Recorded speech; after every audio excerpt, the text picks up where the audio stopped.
What's good, guys? Hope you're doing fine. It's Celia Bennett right now. So, right now is episode 2 from the season 1 on my journey, my story. How we can call it? It's okay. So, the last episode we discussed na kuona my journey on how I became how I ended up working with Millard Ayo, which it was a very interesting story. And even for myself, I really like it. So today we just come up with this new story ambapo I think a lot of people have been asking like mpaka nilivyofika on my sports photography journey, how I ended up here. It's also how I ended up in the sports photograph. How did I become a sports photographer? Because a lot of people have been asking, so you can answer one by one for the people to get inspired or want to be in the same field like you. So for me, I decided, okay, today I'm here with you guys to tell the story. So that's it. I will jump direct to the time, right? I'm already a photographer, not the time I was not even a photographer. So this is coming back. Okay, we're going back up to 2018. Yeah, 2018, Bana. That was a time I was working with Millard Ayo, and also by that time I was working with Straight Up Vibe. So I was doing events, photography as a side hustle, and my full-time job is Millard Ayo. So by that time, kukawa, I've already told you a story about Nanili kidogo, about me and Rama, how we met. So there's a guy called Rama. Rama is the head of sports in Millard Ayo, TZD. So Rama, by that time alikuwa he had a rack of yani alikuwa ana ufinyu wa watu kwenye sekta yake, kwa sababu most of the time anafanya kazi yeye mwenyewe, so no one was just editing the sports video on all the stuff on all the shit from the sports department. So by that time, kwa sababu tayari ni mtu ambaye ninajuana naye, Rama akawa ananikonsani kwamba okay, yo bana, can you help me on 1 2 3, kwa sababu nataka niwe nafanya hizi nanili kazi, lakini sina mtu wa kunishoot, sina mtu wa kwenda naye kwenye kazi, kwa sababu most of the time Rama akienda uwanjani ni one man army, or maybe apate another person to help him with some of his work. So for me by that time, okay, I used to like to see people kuwaona wako in the field, like I've been watching a World Cup. I think I remember my first World Cup ambao nilikuwa naielewa 2002. Yeah, ndo ilikuwa one of the first World Cup nimeona. Sijui zikaja Euro, zikaja all this stuff. Ni almost like 3 decades, right? 3 decades or 2 from that time up to now. Kwa nilikuwa napenda, I think in 2010 it was one of the best moment kwa mimi, kwa sababu nilikuwa napenda sana by that time kwamba mimi ningekuwa South Africa kufanya cover of a certain thing, although by that time sikuwa full kwamba committed with this, but kwa sababu I think it was not a right time for me, which is okay. So by that time 2018 Lama akani consult kwamba okay, by the time pia naingia Millard Ayo, Lama ilikuwa 2018 hiyo alielekea Gabon, kulikuwa kuna mashindano ya AFCON lakini ya under 17, and then akaenda tena mashindano ya AFCON ambao hadi Diamond Platinum nakumbuka aliperform. By that time mimi sasa ndo nikaanza kuwa amazed kwamba okay, this African Cup of Nation is one of the stuff ambapo yani ningependa one day I'll be featured on this stuff. In which angle? I don't know. Whatever. Kwa sababu mimi ilikuwa kuna muda ilikuwa kwamba like certain stuff mi bora liende, which is okay. Kwa sababu kwenye kutafuta kitu always lazima uhangaike kujua unataka nini. So I went to okay, Lama told me about okay, Lama ameenda amerudi, lakini sasa nikawa naona Lama why, okay, most of it I love to travel.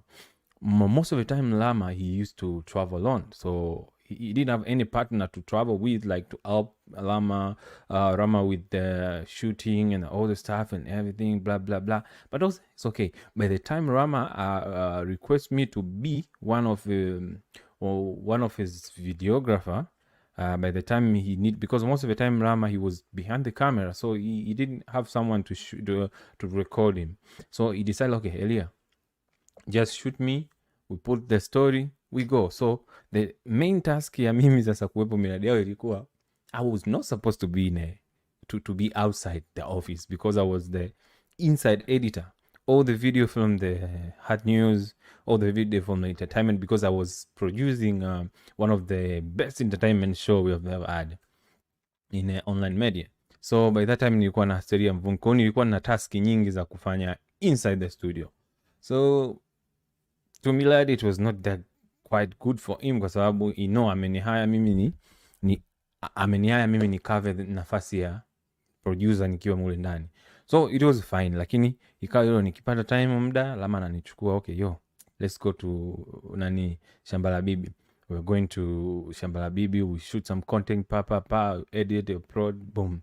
Yo, let's go somewhere. We do this, we go, bam. I remember kuna kipindi we went even to Tanga to shoot one of the we went to cover the Hassan Mwakinyo fight, one of the Hassan Mwakinyo fight. So me and Lama, we create the bond kwa sababu since we met the first time in Mwanza, we create a very nice bond because we help each other, we did one stuff. So by that time imeisha 2018, Lama came to me akaniambia, ile bana, I need something from you bana, can you can you try to be specific in sports, huo unanisaidia nini, huo unanisaidia kwa sababu kuna mashindano fulani na fulani nakuja. By that time ilikuwa ni mashindano ya AFCON under 17, so in Africa yalikuwa nafanyikia Dar es Salaam, Tanzania. So by that time nikasema it's okay kwa sababu I love kuwa kwenye sports industry, hasa upande wa uwanjani kwa sababu kulikuwa kuna vitu vingi sana vilikuwa vinatokea na cover. I remember me and Rama tulikava mechi ya kumbuka, no, first of all ilikuwa ni mechi ya Simba na Sevilla, nilipiga picha. By that time ndo naanza nakumbuka hiyo ndo ilikuwa mechi ya kwanza mimi kushoot katika uwanja wa Taifa kwa sababu nilikuwa sijawahi kufanya Simba na Sevilla.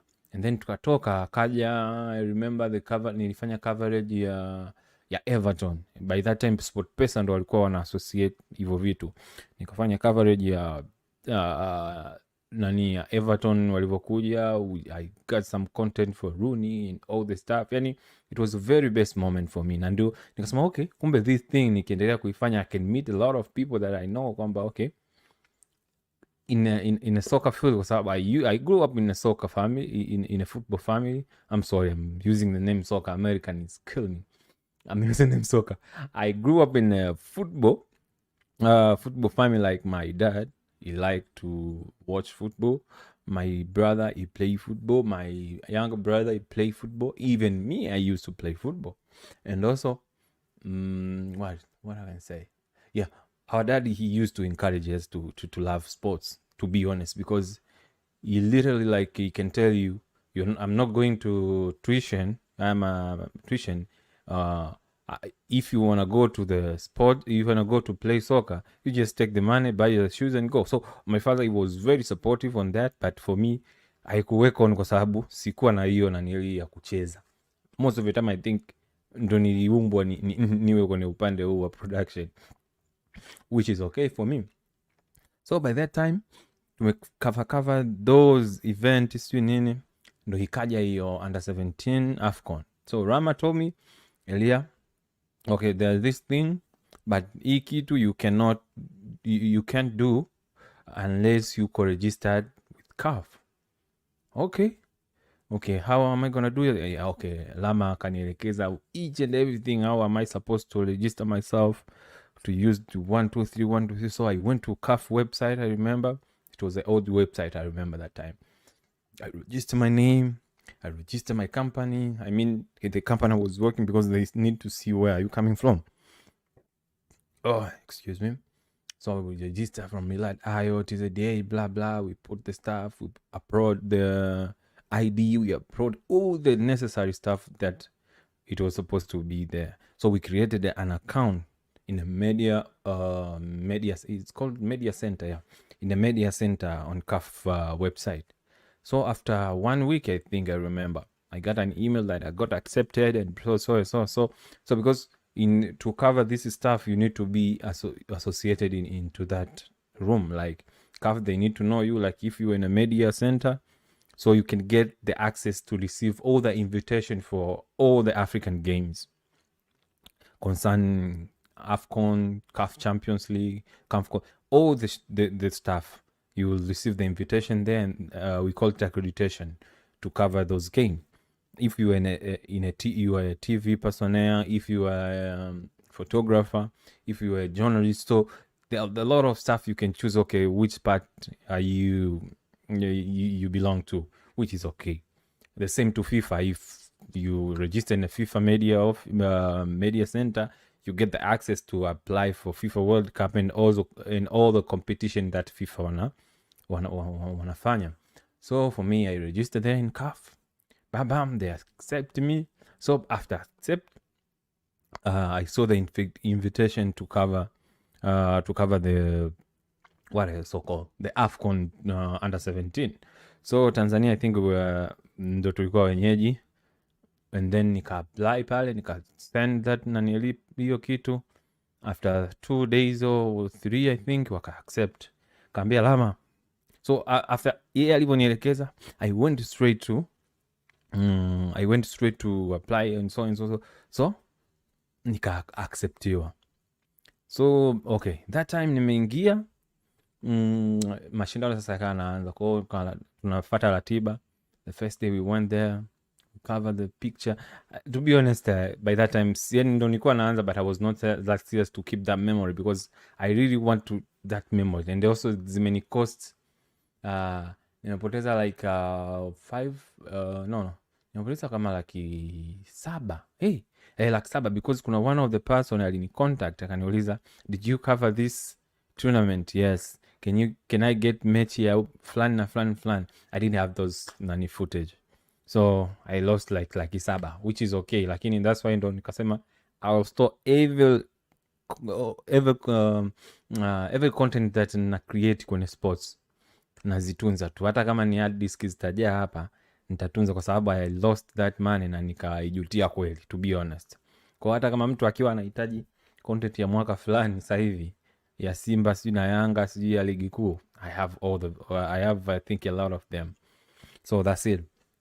Mashindano yakaanza, we cover bam. So I met some, I think I remember I met some a lot of photographer there. I met a lot of photographers ambao they are from Cameroon, there's some few from Nigeria, they're from Cote d'Ivoire. And then by that time nikasema okay, this is a room nimepata kwenye hii situation. Okay, Rama ameni pull up mimi kwenye hii. Right now mimi natakiwa nijiongeze kwenye hii. Kwa nikimkuta photographer sijui ni wa Sierra Leone, sijui Cote d'Ivoire, nitakaa naye pale nitapiga story kwa tukawa tunafanya connection. Nakumbuka I applied that kwa sababu I applied on AFCON under 17 kwa sababu nilikuwa na target kama nitapata ruhusa to apply for AFCON 2019 ya wakubwa ambao ilikuwa inafanyikia Egypt. So nafikiri ilikuwa ndo yeah, that was the main target ya mimi kuapply, kwa sababu hizo sehemu zote ni kwa sababu nilikuwa nataka nipate na experience. So I decided to apply that. Boom, nauliza, wananielekeza, nikikuta kwenye laptop wanatumia program gani. Okay, I see this program. Okay, I mark. Me, to be honest, I don't ask people teach me this. No. When I see your laptop and you're using something inanivutia, I can just mark it down and then I'll find it and I'll teach myself how to use that thing. So it was like that. So I met one of the guy, he's from Cameroon. So like after that, we ended up like we did mashindano yote yameisha. Boom. Maliza tukarudi kwenye ligi kuu. Yeah, kwenye ligi kuu tena penye hao tukapiga. Sasa nikaona okay, hii kazi ni nzuri, yani the time nilivyokuwa nikipata, kwa sababu Instagram yangu mimi nilikuwa zamani na share everything nikiamka asubuhi. So I didn't sikuwa brand in a certain way, kwa sababu I remember ni rebrand, lakini ni rebrand as a travel vlogger. I used to love to travel, so most of the time I document my stuff when I'm traveling and then I'll post later. I remember that time I went to Kilimanjaro. You saw that video on YouTube. You can just go and check it out. That's it. Let me promote myself. Yeah, it's okay. So by that time tumemaliza kila kitu, ikaja sasa okay, tuipige Simba na Yanga hapo nyingi tu hapo. Okay, after that ikaja sasa nanili opportunity nyingine ambayo ya kuapply for FIFA, I mean for CAF AFCON 2019. Inafanyikia wapi mkubwa? Hapo hiyo inafanyikia Cairo, Egypt. Nikakaa chini nikasema, Lama, katika mwaka ambao utanitesta, usipopiga debe niondoke kwenye hii safari, kwa sababu okay, I've never been in Egypt na I used to kuisoma Egypt kwenye Bible na some story, so hiyo time imefika nikasema no, I need to do something kwenda huku.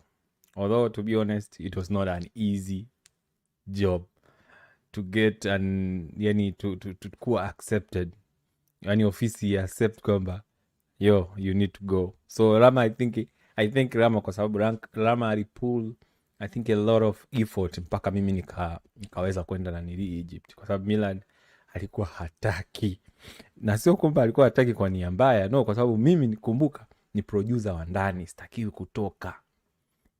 Story yoyote inayokuja kutoka nje, I'm the one who's supposed to edit and nitaiedit, nitampa mwariri, ataiariri, and then boom, itapanda kwenye YouTube na mtu ataandika story, itaenda kwenye website. So haikuwa ni urahisi kwamba eti Millard aniruhusu kwamba Elia you need to go. But yani tukabidi yani reason ambayo nakumbuka tulifanya, no, sio tulifanya, muda wa kuapply yale mananili accreditation ulikuwa ni mchache, na visa wakawa na muda wao pia nafikiri ulikuwa ni mchache. Kwa the only way ya mimi kufanikiwa kwenda ni kwamba hata angechaguliwa aende mtu mwingine asingeweza, kwa sababu angepata shida kwenye kufanya kazi Egypt, kwa sababu asingekuwa na ile some accreditation from CAF kwamba this is your place, you can work on this place, blah blah blah. No, kwa the only person ambaye nilikuwa ninaweza kwenda ni mimi na Rama, kwa sababu ukisema muda ule uanze kuapply new application inakuchukua muda mpaka wakubali ile ombi lako. Kwa brother Millard hakuwa na choice by that time, yani hakuwa na choice. I know nilienda, lakini hakuwa na choice by that time. Akakubali. Kukubali ndio Lama akaniambia bana, tumekubaliwa bla bla bla. Tukaanza, Lama akatoka aenda kutafuta wadhamini bla bla bla, wadhamini kudhamini si safari yetu bla, and then bro tena na yaka tu support, boom, tukaingia zetu wapi hapo, tukaingia jiji la Cairo, Egypt. For the first time ndio naingia Egypt, sikuwahi hata kufikiria kwamba nitafika. We went for the AFCON 2019. So baada ya kufika kule sasa ndo nikasema Elia, ndo nikajiambia mwenyewe kichwani, you need to do this, you decide to do this, please focus. Kasema okay, I decide to focus. I went straight, tukapata zile vitambulisho vyetu, our badge. The first game we didn't cover kwa sababu ndo tulikuwa tunafika by that time, so we didn't have a time to go and collect the accreditation and go to the so we were tired, we decided to watch the match, which is okay for us. So the second match, we decided to go to the second match, we did the coverage, blah blah. By that time I'm not that quite good on taking action photo, and I remember the camera we were using, the Nikon 810, I think, Nikon 810 D810 I think. So I was just trying, okay, let me go to shutter priority, boom, I'm going. By the time when I snap, I got it. I think few of the content, I think I have a few content on my page, you can see. So I was just trying, okay, if this tunafanya hivi, if this tunafanya hivi. Kwa nikaanza kujifunza pale pale, kwa sababu nimefika kule bro, I met a lot of photographer from all over the world, kwa sababu all the news agency wametuma maphotographer wao, all the news sijui media houses wana maphotographer, all the private photographer wametuma. Kwa it was the way kwamba bro, yani this is a bread, it is just cut the slice you want. It was like that. So for me, kwa kuwa napenda okay, most of the time I like to learn new stuff, so I decided to go. Okay, I see a lot of photographer okay, who am I supposed to follow? I remember the first person I think ambayo nilijiconnect naye, there is this lady, she's a Egyptian, one of a very cool lady, she's called Wham. Wham, I think she's the person who alinishawishi sana, kwa sababu kwanza nimeona ni mwanamke, afu kule chini yani katika ile group kule chini nikutana na wanawake hao watatu. Kuna one of the woman, yeye ni Senegal, I think that lady she's Senegalian or Cameroonian, I don't remember. And then kuna the other girl, she's a Ugandan, yeah. They were twins, but one of the twin, Aisha or Adija, I don't remember well. Ni wanawake and they are here, yani I think ni wanawake hao tu watatu, yani waliobaki wengine ni just kawaida, lakini ambao walikuwa serious kwenye job ni Wham, Aisha na huyo Msenegal ndo kabisa top notch, is one of a pro, amecover like 4 World Cup I think, yeah, I think since 2002, I think 2002 or 6 maybe, I don't remember, but she's the legend, she's from Senegal I think. So nikawa close sasa na Wham most of the time, yani sasa kuwa close, lakini sasa okay, another challenge ni kwamba Egypt ni nchi ya Kiislamu, yani kuwa karibu na wanawake is not an easy job. Sasa yule mdada yeye at least ni amesoma kidogo, hayuko kwenye ile culture way ya Kiislamu au ya Ki-Egypt wanavyokaa. Kwa muda mwingi tulikuwa naye tuko close.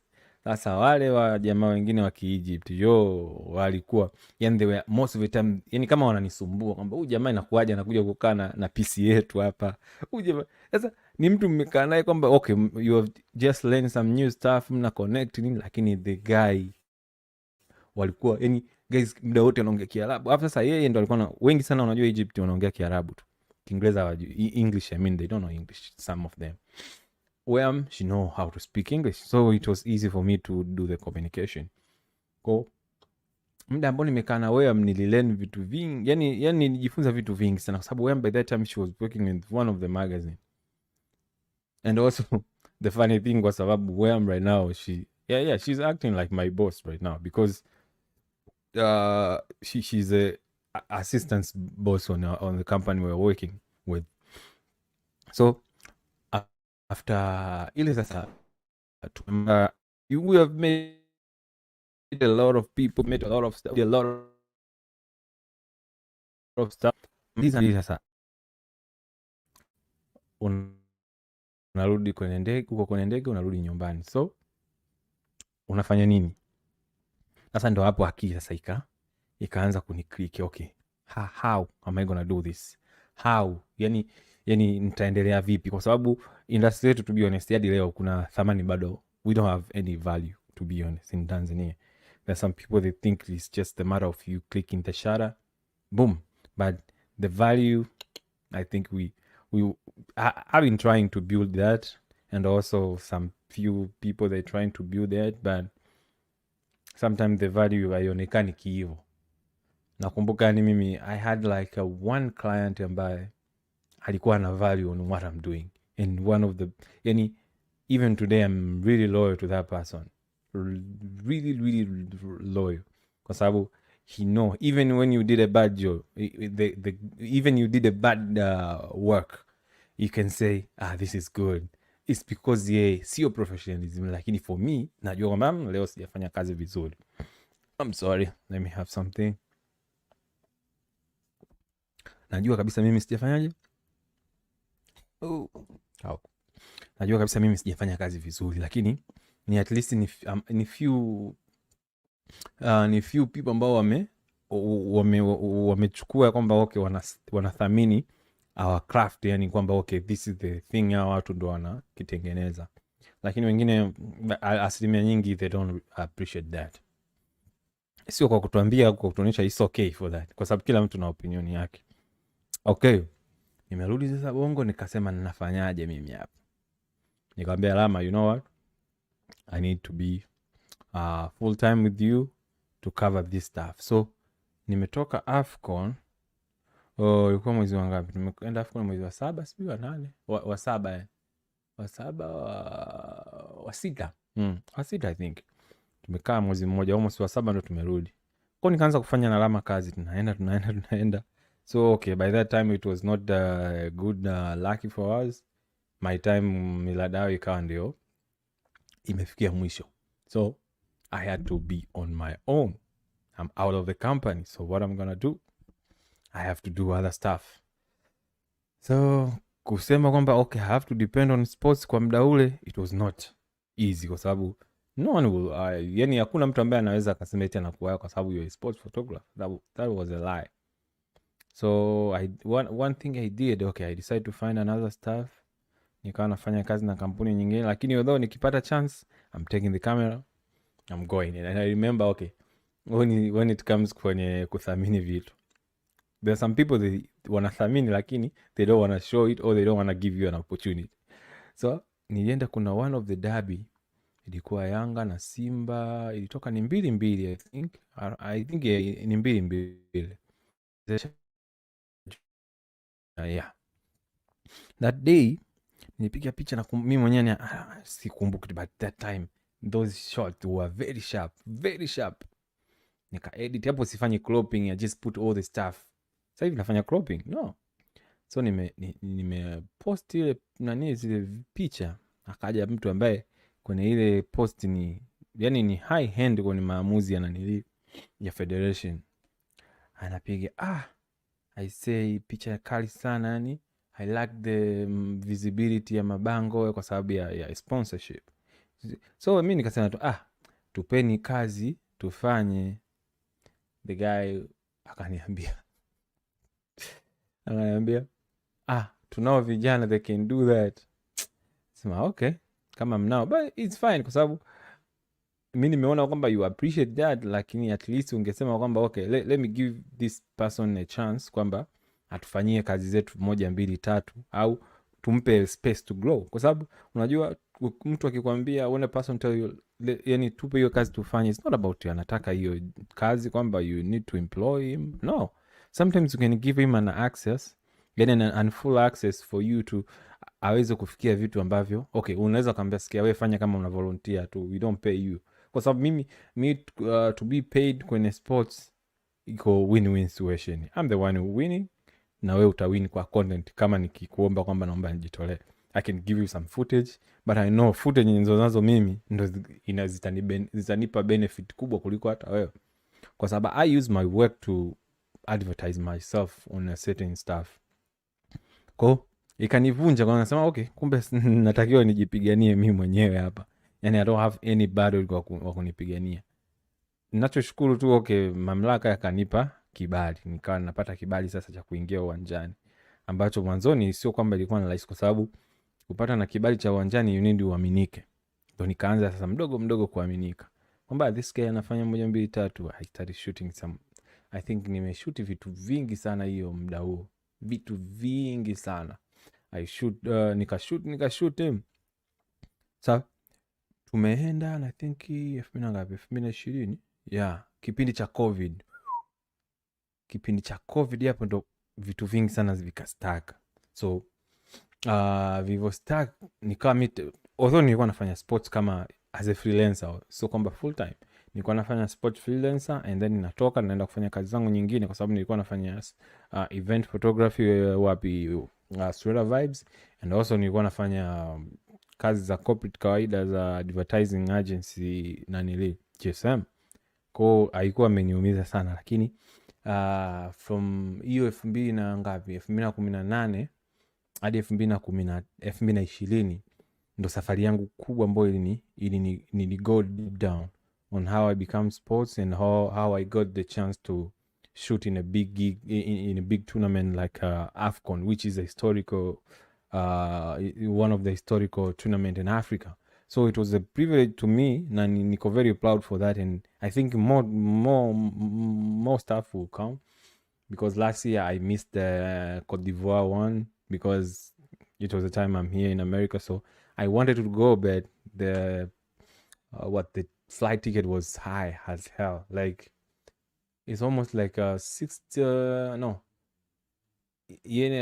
kama ningekata tiketi go and return New York ingenikosa 7,000 6,000. Ilikuwa very expensive by that time. Ngasema haina shida, we'll give it a try, kwa sababu nilitakiwa niwe na contract na kampuni 2, lakini kampuni moja ikani ditch na ya pili zote zilini ditch, na ni kwa sababu zilikuwa zinataka zisiingie cost ya kunisafirisha. Kuna moja ilikuwa inatakiwa inisafirisha, ikaona hataki kusafirisha, wewe baki huko huko. So I understand, kwa sababu kila mtu na budget zake. Lakini in Morocco I think I'll be going, I promise that.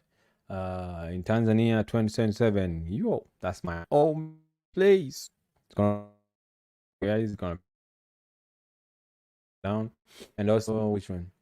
Yeah, because I'm just getting a place to work as a sports photographer, because in US things work different, so it's not that easy for you guys. But I wish, but mchezo mwingi wanaopenda huku ni American football, but although if you get a chance, as long as it's sports, go for it. That action. So as long as you're ready to capture the action, go for it. That's me. I can capture any action. Hata netball, I can go for it.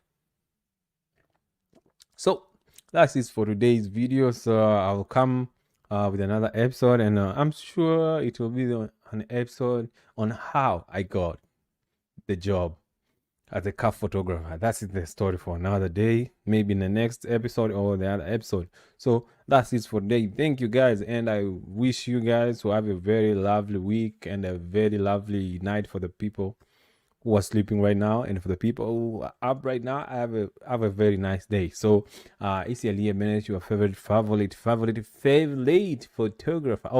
It's Elia Bennett, your favorite sports photographer, and I'm signing out right now, but I'm encouraging you guys, you can just go and like this video, share to other, and leave the likes and subscribe down below. You can see the subscribe button down there. So in other video, you can just go to my page, and then you can see other video, and then we can get to see each other more. So thank you, and thank you for the support.